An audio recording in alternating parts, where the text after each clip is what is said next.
Yılbaşı kutlamanın İslam'da yeri var mı? Yılbaşı ile Noel aynı şeyler değil. Çoğu insanın bunu karıştırdığını görüyoruz. Yılbaşı aslında güneş takvimi ile ilgili astronomik bir hadise. Yani bir anlamda evrensel bir mesele. Bir yılın bitip yeni bir yılın başlamasıyla ilgili. Dolayısıyla herhangi bir dine, herhangi bir inanca ya da kültüre ait kılınabilecek bir durum değil. Önce bunun bir altını çizelim. Dolayısıyla bir Müslüman pekala yılbaşı ile ilgili herhangi bir kutlama yapabilir. Çünkü bu dini bir konu değildir. Kutlamaları tabii ki İslami ilke ve değerler ölçüsünde yapması gerekir. Ama bunu zaten yılbaşının dışındaki günlerde de aynı şekilde yapması gerektiği için bu konuda yılbaşını ayrıcalıklı kılan bir durum söz konusu değildir.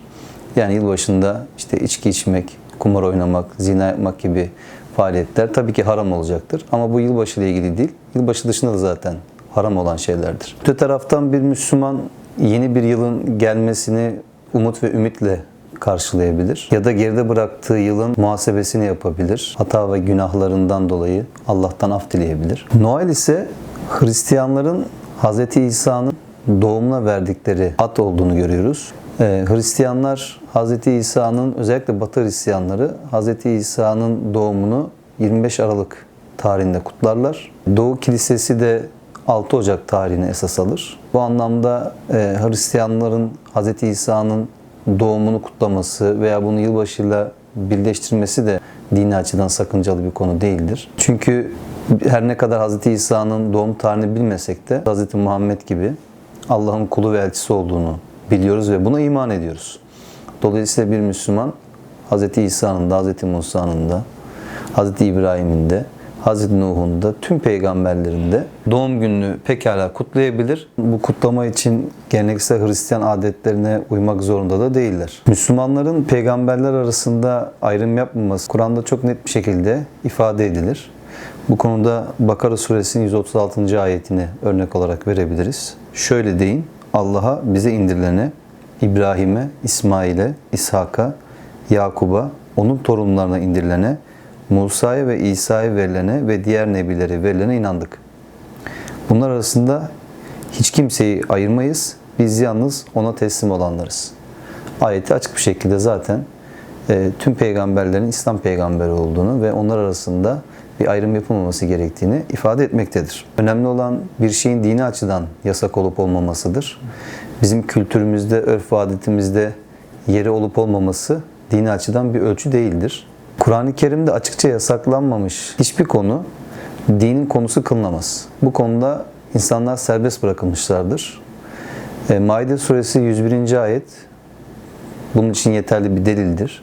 Şöyle ifade edilir: Ey iman sahipleri! Size açıklandığı zaman canınızı sıkacak şeylerle ilgili soru sorup durmayın. Kur'an indirilmekteyken onları sorarsanız onlar size açıklanır. Allah onlardan vazgeçmiştir. Allah bağışlayıcıdır ve yumuşak davranandır.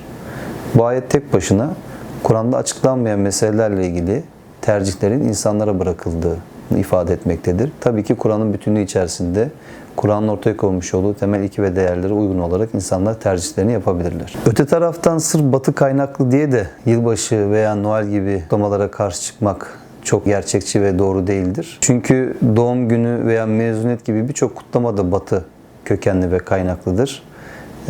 Kültürler arası etkileşimle dini ayrı tutmak gerekir. Önemli olan bu kutlamaların dine aykırı olmamasıdır. Bazı kişi ve çevreler her yılbaşı üzeri ellerinde pankart açıp yılbaşı kutlamak istemiyoruz diye çeşitli eylemler yapıyorlar. Oysa hiç kimseye ülkemizde zorla yılbaşı kutlatılmıyor ya da Noel kutlaması yapılmıyor. Kutlamak isteyen kutlar, kutlamak istemeyen kutlamaz. Öte taraftan ülkemizde yaşayan birçok Hristiyan vatandaşımız var.